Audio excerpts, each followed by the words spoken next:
Good morning, everybody. This is Steve Fletcher with a trumpet for my people. Today is January 27th, 2023.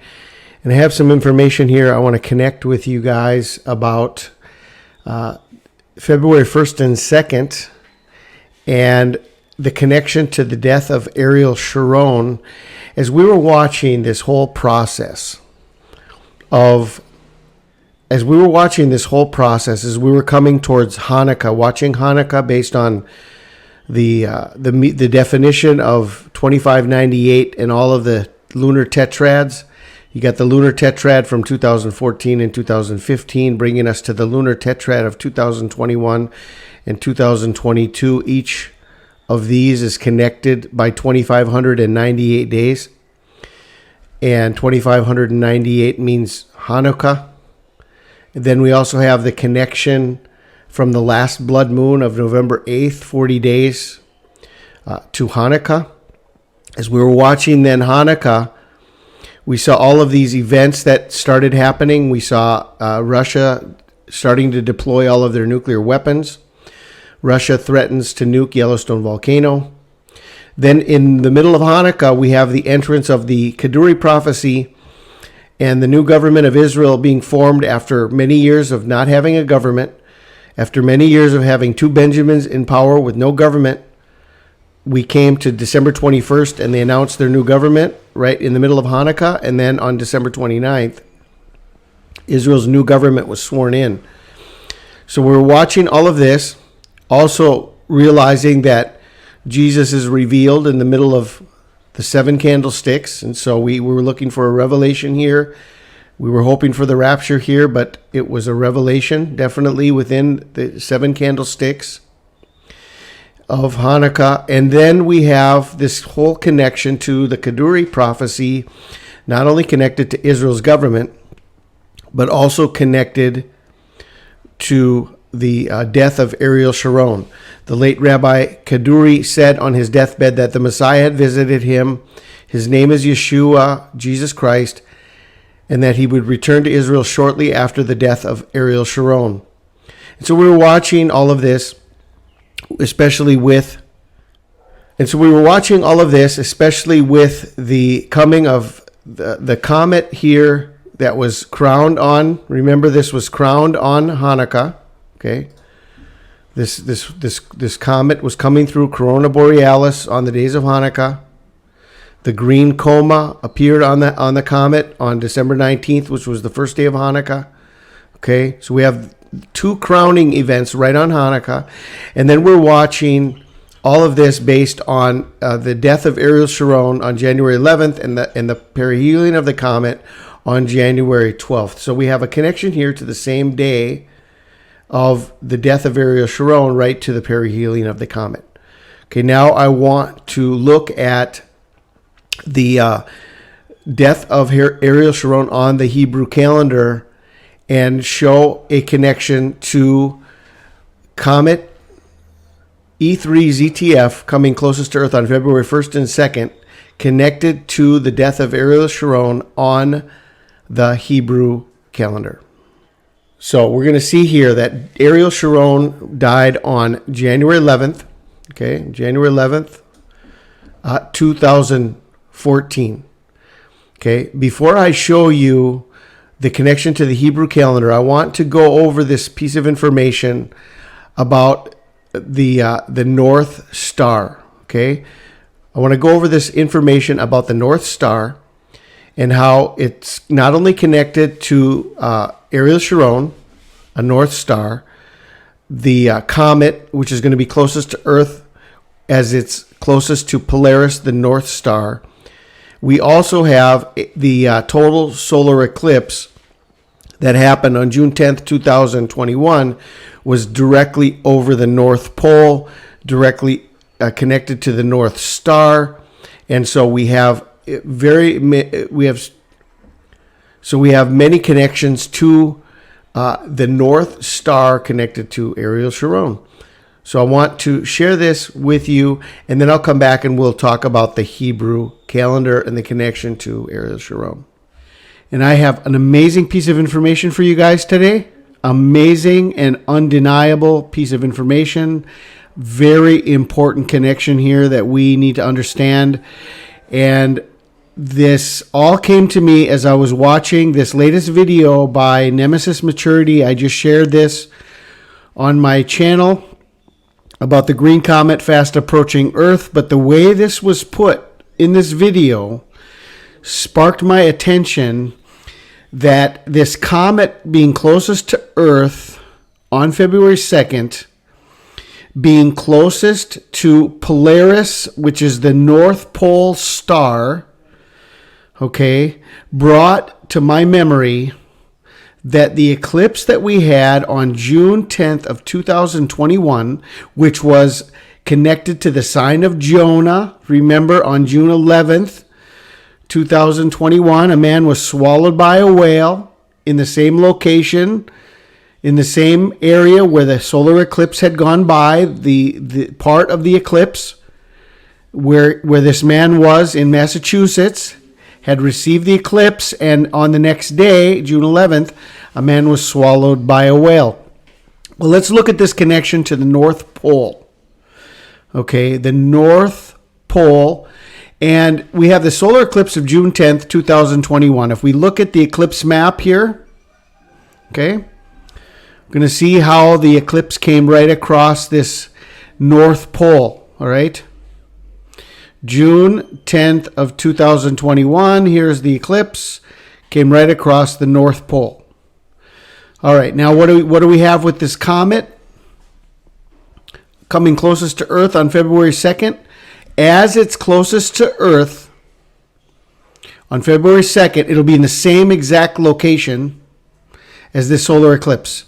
The center of this, the maximum eclipse here, was over the North Pole. And now we have this same location, Polaris, over the North Pole. This is exactly where this comet is. Now let's take a look at this information. We've got a number of things I want to share with you connected to this. The first thing I want to show you, I want to remind everybody, okay, is that a man was swallowed by a whale and survives, a modern day Jonah story, and it happened on June 11th, okay? So we have the solar eclipse of June 10th, and we have a man swallowed by a whale on the next day, okay? Sign of Jonah, man swallowed by whale and survives, modern day Jonah story, the sign of Jonah, okay? So this happened on June 10th and June 11th, these two. Now, let's look at the day count from June 10th, 2021. Let's look at the day count. Now let's look at the day count from June 10th, 2021, the day of the solar eclipse, to February 2nd, 2023 is the day that Comet E3ZTF is going to be closest to Earth, February 2nd. Both over the North Pole. The connection here is two heavenly signs over the North Pole, and here's the day. Here's the day count, 602. Now, before we check the Strongs on 602, I just want to ask everybody to sit down, take a deep breath, because we've got an amazing revelation right here, 602. Okay? June 10th, the solar eclipse over the North Pole. February 2nd, Comet E3ZTF closest to Earth over the North Pole. 602 days. Strong's 602. Strong's 602. Apokalupsis. An uncovering. An unveiling. A revealing. A revelation. The apocalypse. The revelation. 602.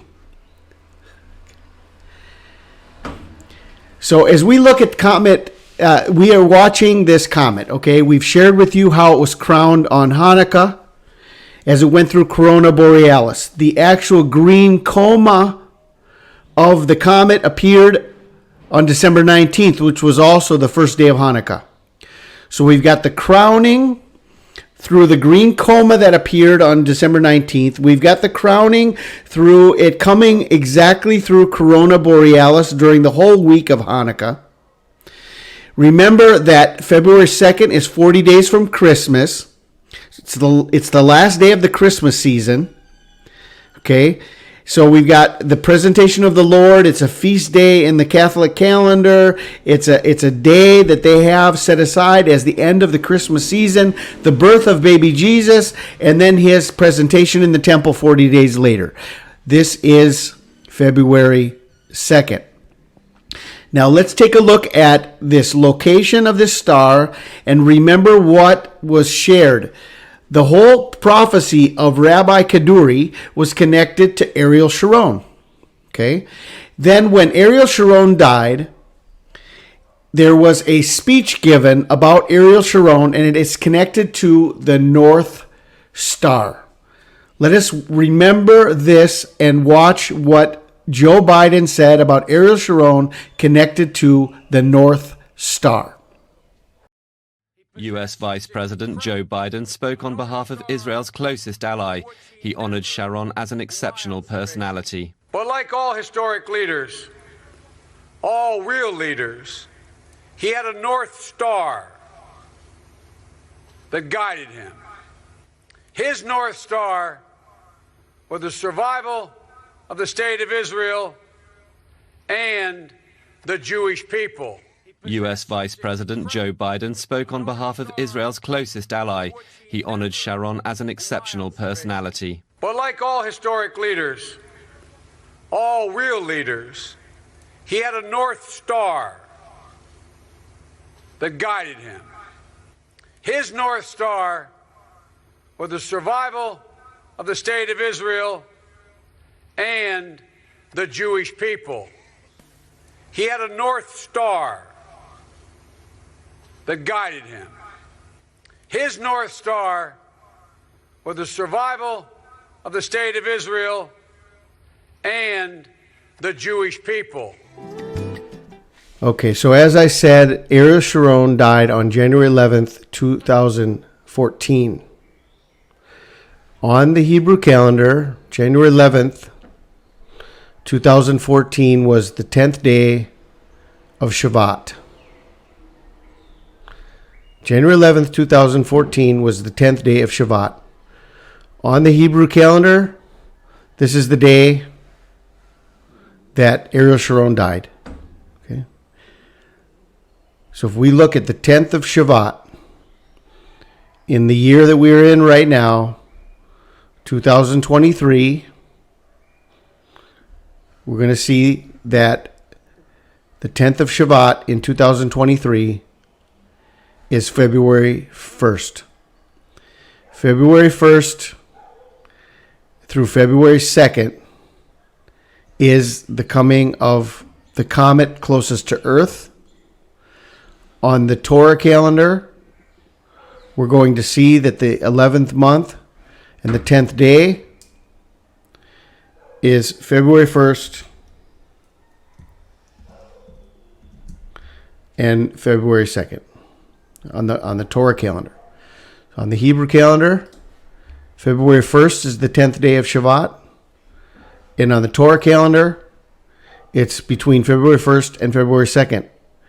And the Torah calendar is usually more accurate as far as the actual new moon sighting and the beginning of each month. So in this regard, we have the death of Ariel Sharon on the Gregorian calendar, connected to the perihelion of the comet. And we have the death of Ariel Sharon on the Hebrew calendar, connected to the comet closest to Earth on February 1st and 2nd. Okay. Is this just another coincidence